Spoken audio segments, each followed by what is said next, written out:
Well, Victoria 3 dropped about a week ago, and by the time of me recording this, I've played about 40 plus hours of it. The release, however, has not really gone down smooth, and at the time of writing this, the game stands with a mixed 64% review on Steam. So, well, here's my take.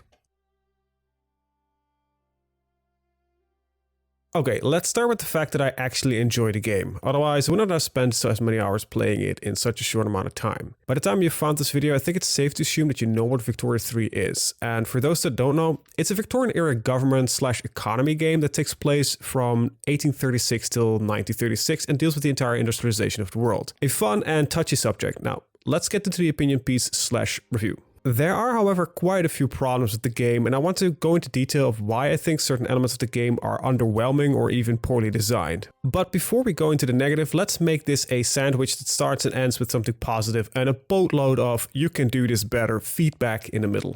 So as a positive, the game looks, sounds and runs fine for me. The graphics are okay, the menus are okay, the music is good, and all in all it gives the game a nice presentation. But let's start the feedback train with the graphic side of things. I don't really know if this is a good or a bad thing, but you can play nearly the entire game without the map, which feels a bit odd for a map painting game.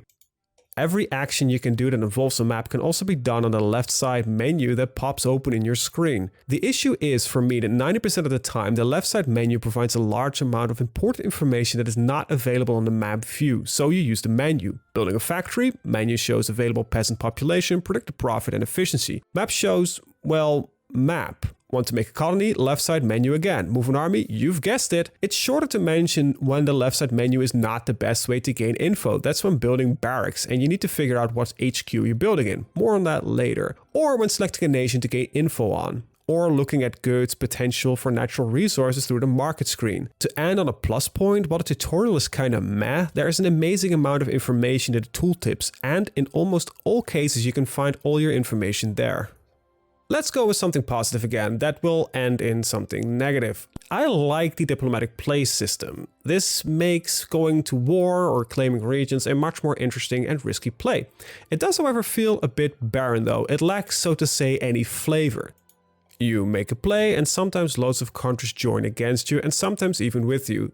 This leads to a situation where you either go through and war will ensue, or you back down and the opponent demands get pushed through. Sometimes when your side's forces are overwhelming, the target just gives in. This does feel a bit random though. Problem is that you can't always get a good sense of who is with you or against you before you start your play. So, as the US, when you want to claim taxes from Mexico, as you do, France and Great Britain might decide to back Mexico and you need to back down or ruin your economy and lose anyway. However, now Mexico has claimed several of your states and you lose them anyhow. This for me feels like a bit off. So there is hardly ever a reason as the instigator to back down. If I am about to lose anyway, let's take them with me. The good old mutually assured destruction, as war can be rather expensive. Speaking of war, let's address the elephant in the room before we talk about the economic sides of things. War and battles are odd, and not in a good way. There are several mechanics in place that are a sure improvement over Vicky 2, but for me it feels very bare bones and lacks clarity. What I like is that the front lines are generated and you can assign armies to it. What I don't like is the limited amount of control you have over these armies. They either try to hold the line or push into enemy held territory. So your general with 100 divisions makes an attack plan and decides to take 10 of them into the meat grinder, and the enemy defends with 40, a nicely lost battle as the defender has defender's advantage. Makes sense, but out of the 100, why only 10? Well, according to some smarter people as me, the game just rolls a fucking dice and decides how many to take.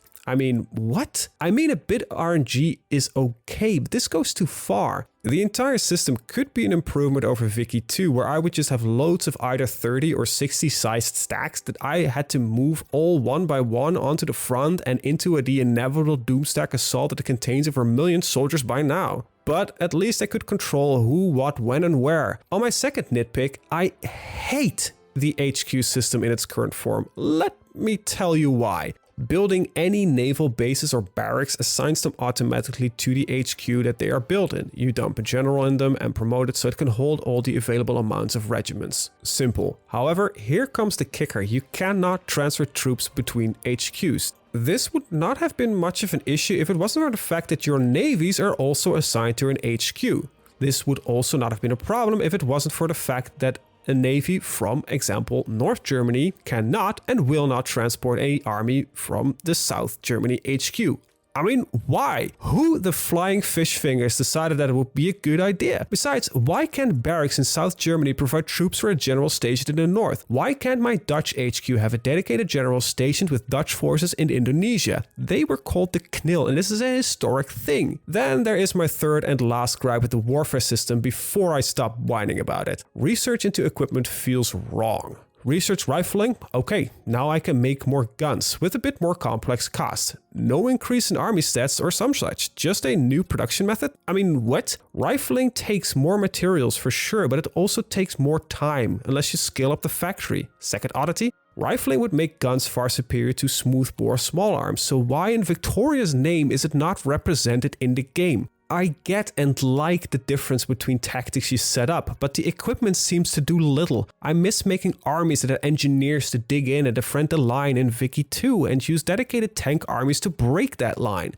This feels overly simplified and not really fun. All in all, I think this is a system that can be better compared to the overly micromanaged Doomstack fights we had in Vicky 2, but not as it is right now. So 2 steps forward and 2 steps back. Same jank, but different. Okay, that ran out of the way. Let's dip for a second into the economy and some overall things to notice afterwards. The economy stuff works fine in most cases. I think it's an improvement over Vicky 2 where capitalists would build random factories that would go broke and start all over again. Now there is an investment fund and you decide what to build and where. The global market self-regulates mostly itself, and if you want to make some claim on a country's goods, make a trade route. Simply and intuitive to understand. I have 2 minor issues with the system, and the latter is a 2-parter. Firstly, you manage most of your economy just from the aforementioned left-hand menu. Check for deficits, build, check again, build more, GDP goes up, dopamine releases. Simple, effective, but just a bit boring. When more advanced production methods come in, the goods required become a bit more complex, but never truly overwhelming.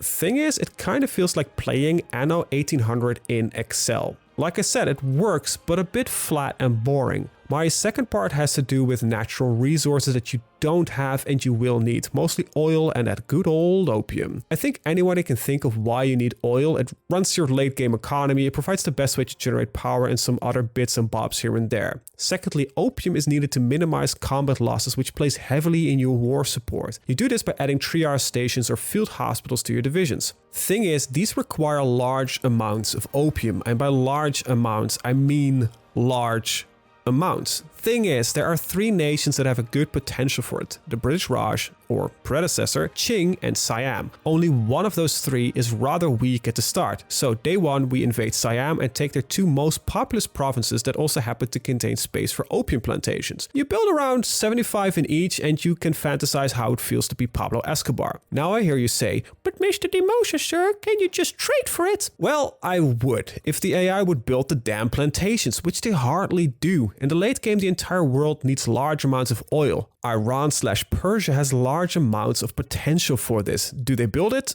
Well, in my 3 full playthroughs from start to finish, nope. So we take a detour into Iran, take a single province, puppet the rest, and build 80 oil drill sites. Which, by the way, conquer instead of puppet or dominion. Well, you can't build in your puppet's territory. As far as I can tell, neither can you invest in other people's countries anymore, so conquest it is. And with that, we need to use the god-awful war system again, as Iran somehow managed to gain access to mechanized armor again in 1890, so that's a fucked up front line waiting to kill millions. Sorry, I said I was done with the war system. Politics feel bare bones and lackluster. It works fine, nothing good or bad, just a solid meh. Let's dip into my last point, flavor, something that should define the country you play as. Well, it's hardly there. Every major and most secondary nations have a few flavor bits spread around them, but most of them are minor and don't really impact your game that much. As France, you just play as France. There's no real flavor there. As Prussia, you become Germany. After that, just go nuts. America should have a civil war, never happened in any of my games, and some Western expansion issues. For the civil war thing, just abolish slavery and prevent the pro-party becoming too radical. Simple stuff. As Japan, your biggest obstacle is getting rid of isolationism. After that is done, go nuts. In the end, you play almost every country exactly the same. Just falls flat.